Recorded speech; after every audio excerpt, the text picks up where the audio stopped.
Live Tamil செய்திகள். வறுமையிலும் திறமை சிறந்தது என்று இந்த சிறுவன் நிரூபித்து வருகின்றான். வறுமைக்கும் திறமைக்கும் முட்டுக்கட்டையாக எதுவும் இருக்க முடியாது, வறுமையும் தனது திறமைக்கு உற்சாகத்தை அளிக்கும் என்று நிரூபித்து வரும் பள்ளி மாணவன் திவினன். இது உள்ளங்களில் சொல்லுகின்ற ஓர் கருத்தாகும். வறுமை திறமைக்கு முட்டுக்கட்டை இல்லை என்று நிரூபித்து வருவது இது ஆச்சரியமான ஓர் தகவலாகும். கடுமையான வறுமையில் அவன் வாழ்ந்தாலும் தனது திறமையை அவன் கைவிடவில்லை. ஒவ்வொரு சுற்றிலும் அவன் தன்னை வெற்றியாளன் என்று நிரூபித்து வருகின்றான். அவனுக்கு அண்மையில் இமான் என்ற ஓர் இசை அமைப்பாளர் தனது இசை அமைப்பில் பாடுவதற்கு வாய்ப்பு வழங்குவதாகவும் கூறியிருக்கின்றார். இந்த சந்தர்ப்பங்கள் எல்லோருக்கும் கிடைப்பதில்லை.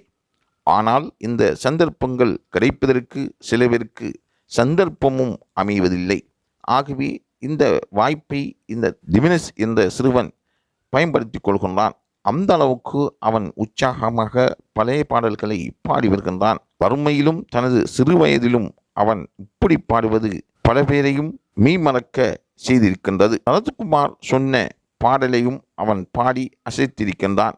விஜய் பாட்டையும் பாடி தனது திறமையை ஒவ்வொரு வாரமும் நிரூபிக்கின்றான். அந்த அளவு அவனுக்கு பஞ்சம் இல்லாத குரலும் பணிவான பேச்சும் உயர்வான அவனின் சங்கீத ஆற்றலும் அவனை மீமறக்கச் செய்திருக்கின்றது.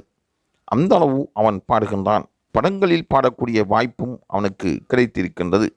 வெற்றி வாய்ப்பு என்றால் அது யாருக்குத்தான் விருப்பமில்லாத ஒரு நிகழ்வாக இருக்க முடியும்.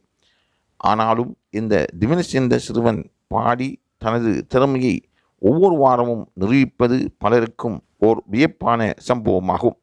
தொடர்ந்தும் இந்த தகவல்களை பெற்றுக்கொள்வதற்கு, டிவினஸின் வெற்றி வாழ்க்கையை அறிந்து கொள்வதற்கு லைவ் தமிழ் செய்தியுடன் இணைந்திருங்கள்.